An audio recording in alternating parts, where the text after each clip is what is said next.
Hi, my name is Alyssa Ojeda, and I am the Marketing and Public Relations Manager for Grand Canyon Conservancy, the official nonprofit partner to Grand Canyon National Park. And we work hand in hand with the Park Service to provide educational opportunities as well as digital programming to keep you connected. And I'm excited to share that thanks to your ongoing engagement, we have some new interviews that we are launching in our History Behind the Art series, which provides you an in depth look at the Cultural Demonstrator Program at Grand Canyon. And so, with that, it is my pleasure to introduce to you today Cultural Demonstrator Program Coordinator Grace Lilly. Hi, thank you for joining us today. We have the pleasure of talking with Iva Honyestiwa, a Hopi Navajo basket weaver, joining us from her home on Second Mesa in the village of Shamopavi in Northeast Arizona. Iva is an artist in many ways. She is a silversmith, but is best known for her baskets and especially a new design she created called Pusaya. And we will discuss this with her today. Thank you for joining us today, Iva. Hi. Nương happy honwai ni Myanmar tiwa. Ne tawa wangwa ne sungopanga sino. Hi, my name is Honwai Nim, which is my Hopi name, and I'm Sun Clan from the village of Sungopavi, and my English name is Iva Honistiwa, and I'm glad to be here. Thank you so much for joining us, Iva. Do you mind sharing just a little bit about yourself and how you learned the skills of jewelry making and basket weaving? Okay, yes, I am a basket weaver and a jeweler. I've been weaving baskets for over 28 years. I started out with a sifter basket, which my first cousin Beth Dewahoniwa taught me. And I've been doing jewelry probably over 30 years. I learned that from my father, Richard Casus, who is Navajo. And I also learned from Roy Talahatiwa tufa casting. And from Charles Supley, I learned how to do wax casting. So that's where I got my teachings from. Wonderful. And was there something that really steered you towards basket weaving as your main craft? Well, I started because of my mom, Shirley. Um, she's part of the Women's Basket Society. And one year she was going to be throwing, and at the time I didn't know how to weave baskets. She came to my home and told me that she was throwing that year. They have this ceremony where they throw out the baskets. And Beth at the time was working for me. I own East Classic Gallery at Second Mesa. She was working for me and we were talking about it. Beth told my mom that she'd be willing to teach me how to make the sifter baskets. So she's the one that actually taught me how to weave sifter baskets. And that's where I started weaving my baskets. Wonderful. Well, can you tell us a little bit about the materials that you use to weave with?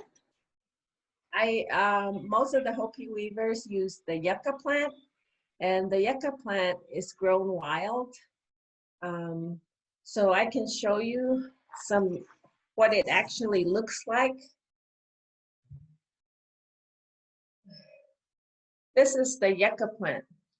And as you can see, the bottom is cut off. There's a root here in the ground and we cut it. And we leave the root in there hoping that it grows more again or comes back and grows again. But this is the original green, natural green yucca plant. This is what it looks like when we first gather it. We go out to gather it.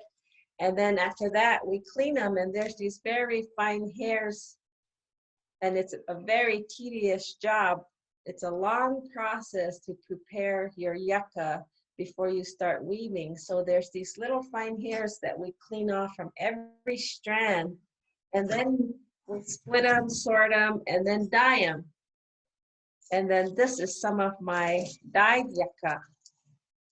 This is what it looks like after it's dyed. So there's all different colors we use. Our natural colors that are natural are yellow, white, and green.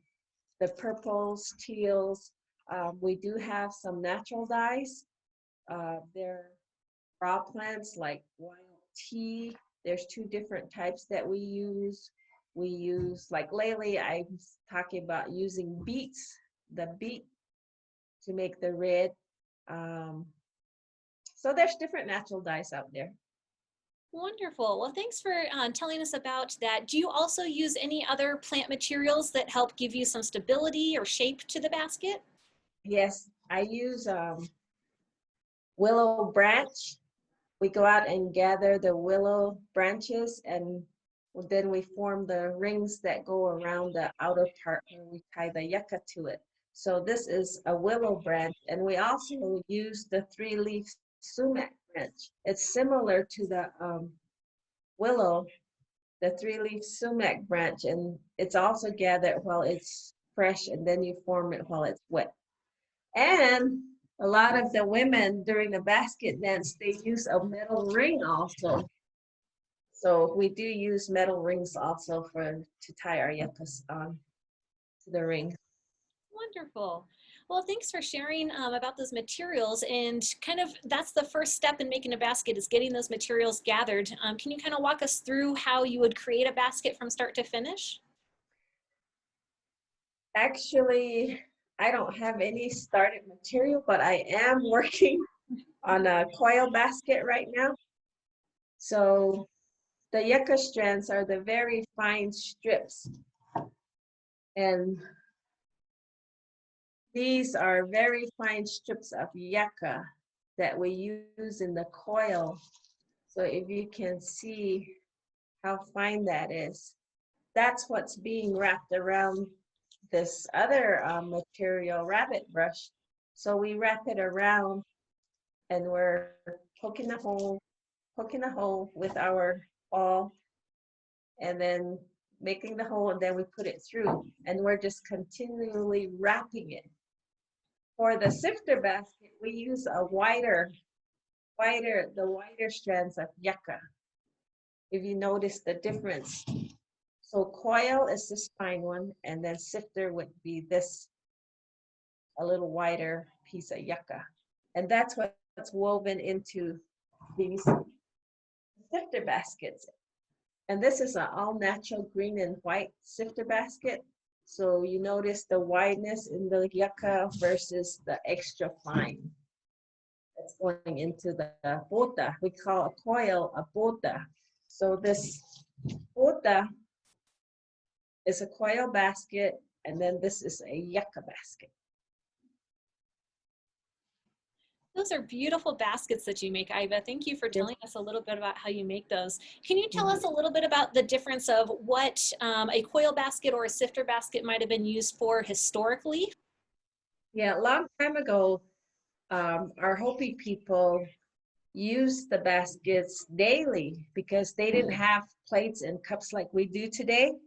So they carry a lot of their plants, their wild edible plants in it. The sifter basket was originally used for sifting corn seeds. Here's an example of corn being put in the sifter basket. So the green one we use today in sifting corn, drying peaches, drying green edibles. It has so many uses, putting your fruit in it. It could be a bread basket, just about anything. But when you get a green sifter basket like this, you can even strain vegetables or fruit through it because it's the natural color. Versus a colored basket, you don't really want to do that. You could try if you want, but if the dye stays in, it'll be fine, but it's likely the dye might come through when you're straining. So the green one is more utilitarian that we use today. And these we could just hold like bread or our mail in it, keys, just about anything. It's great to hear that they're still useful today. It's, people Yes. think, oh, baskets aren't used anymore, but the way you look around, there's so many uses for them. So it's great to see that you're still able to make a living piece. Yeah. And then the coil basket, a lot bigger than this, we use in our ceremonies to dance with. They use all the baskets to pay back like partners for dancing after them, the young maidens, ceremonial paybacks in weddings. We have like the piki tray behind me. We carry piki on it, and traditionally they use the three-leaf sumac branch. This one has some three-leaf sumac branch in between, but most of it is yucca. But the original traditional Piki basket is all 3-leaf sumac branch. Very interesting just to see the different materials and those different shapes and uses. So it's amazing that, you know, baskets have survived for thousands of years and you're still making them today. It's an amazing tradition, Iva. Do you mind telling us a little bit about how you connect to Grand Canyon personally? Well, since I was invited up to Grand Canyon, I enjoy going up there presenting because it's very beautiful. It's really relaxing. It's just the colors in the canyon that makes it so relaxing. Me and my husband go out there and we usually go run early in the morning along the rim. It is so quiet, peaceful, and beautiful to see the sunrise come up. So I guess it's more of a relaxing time that's the reason why we love being there. It's just to be connected, I guess, to Mother Nature, the beauty of it. Yeah. Yeah, it is a beautiful place and a place to rejuvenate your soul, I feel. Yes, exactly. We hope to have you guys back again soon. Mm. So as we're talking about Grand Canyon being a very spiritual place and a place to rejuvenate, is there anything that you would like to share with our audience today of what you hope that they know or understand about the Hopi culture or belief system? Well, Hopi we're said to be the peaceful people. So Hopi is a religion where you learn to be Hopi.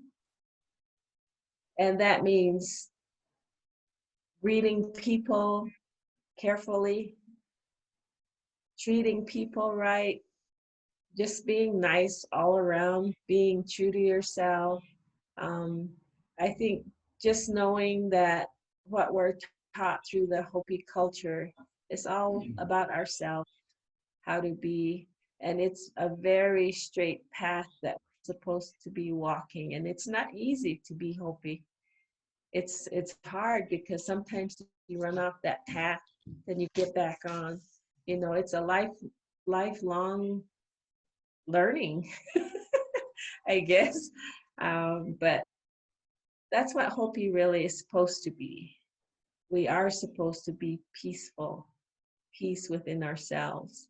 And a lot of that isn't being taught the way it should be taught. And I think that's why we're in this state of corruption right now, chaos in the world. But a lot of the teachings, not only in the Hopi culture, all other cultures, I'm sure, have the same values and teachings. And we just need to share that more so we can become balanced and treat each other equally. Let there be peace in the world. You guys have amazing traditions and values, and I think that's what's made your culture such a long-lasting, strong culture throughout the ages. So thank you for sharing that with us, Iva. So I want to kind of go back to your baskets. You've been weaving for many decades, and you've had the opportunity to create something new, your Pusaya basket. So I'd love to hear a little bit about how you came up with that idea and how it unfolded into an amazing new style. Yes, in 2014, I did an artist in residency at the School for Advanced Research in Santa Fe, New Mexico. And when I applied for that residency, they ask you what projects you have in mind that you'd like to do while you're there, because I was there for 3 months. The program tells you that you have to be there for 3 months and create what your project's going to be. And I had 2 of them. And one of them was where the sun fits in. So I made this weaving that's behind me, this one right here. And it's symbols of different clans that migrated to Hopi centuries ago. And they brought a really important teaching to the village of Sumupavi. And these particular clans came in at different times, but they along the way came together and created something very special for our Hopi people. And that story that was shared with me through my uncles and my brothers, I wanted to teach my sons that story. And so I kept thinking, how am I going to continue teaching that to my boys? And I thought about buying pottery tiles from a potter with all the symbols, clan symbols on them of the Sand Clan, the lizard at the top. If you can see it, the lizard at the top here. And then after them is the Water Clan, and then the Badger Clan.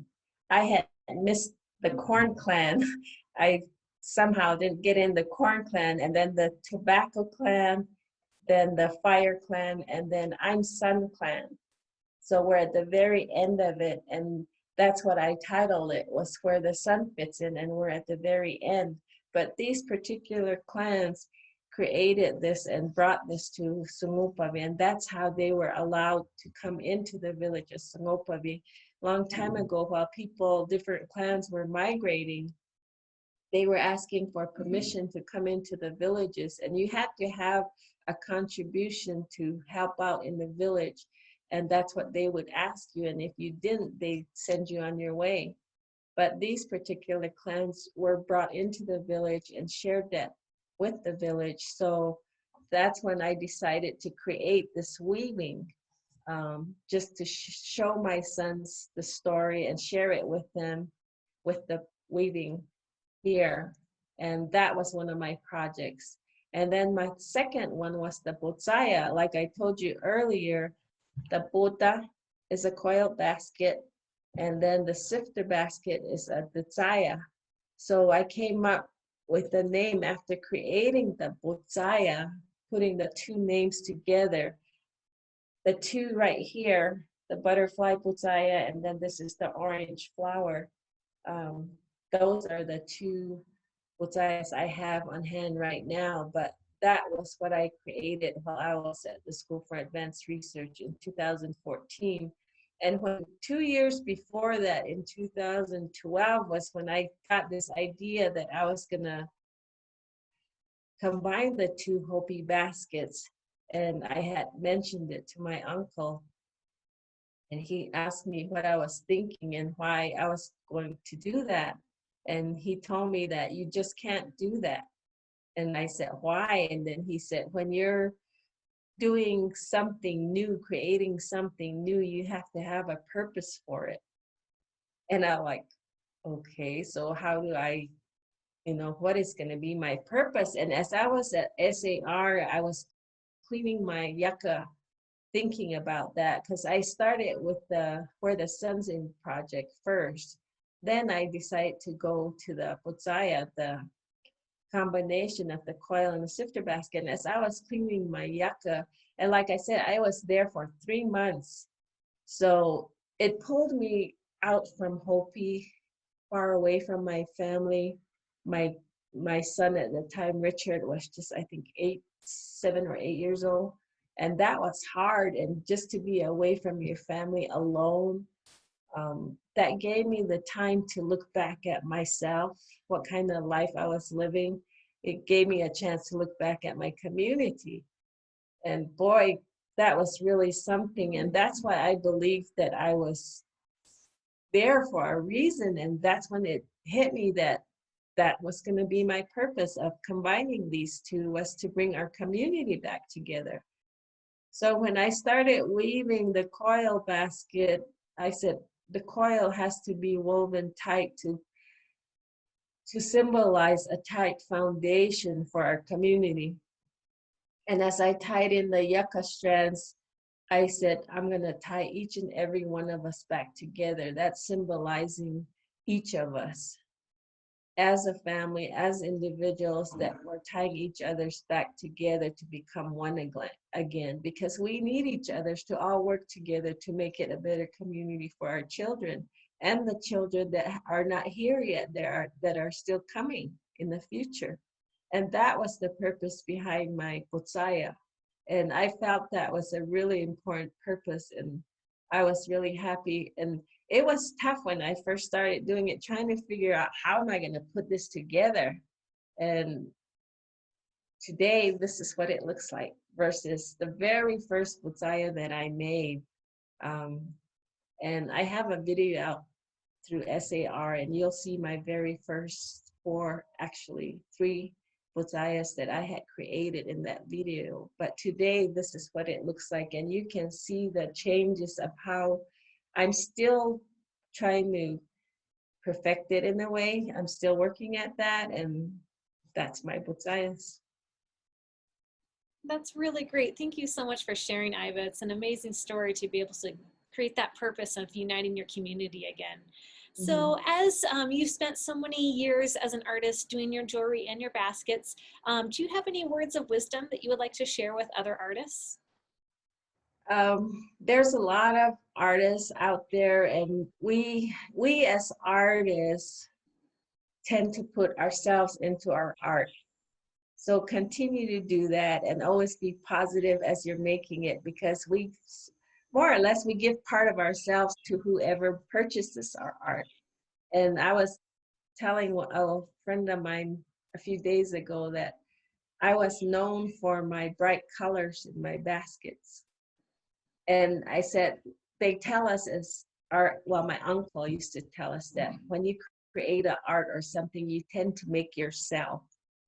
So when I looked at it, I'm like, oh, I have these such bold, bright colors. And maybe it's because I'm so bold that I put myself into that like that. But that's what I was known for, is my bright colors. And just continue to do your art and share it, you know, and especially our basket weaving. There's so many basket weavers throughout the world, you know, and some of them are losing that art and it's not being taught. So continue to teach and share your art.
Those are great words of inspiration. So thank you, Iva.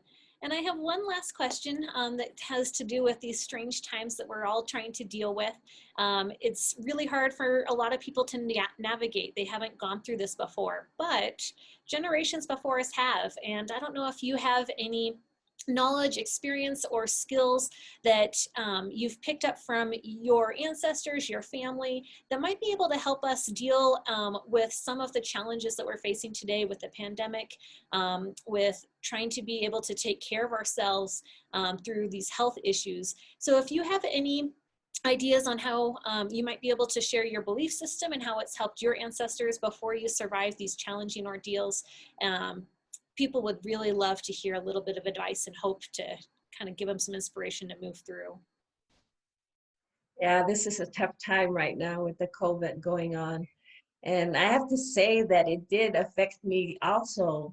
I kind of was so in this slow pace mode. I don't know, maybe I went into depression a little bit because I just couldn't do anything at the beginning.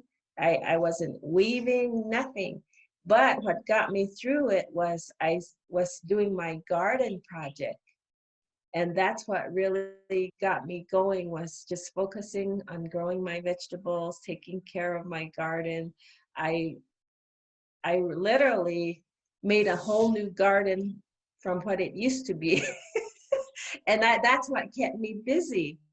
But a lot of the teachings that we're taught is just take care of yourself, continue to run. I ran most of my life, and that's something I'm really grateful that my grandfather, my uncles taught me, was to take care of yourself.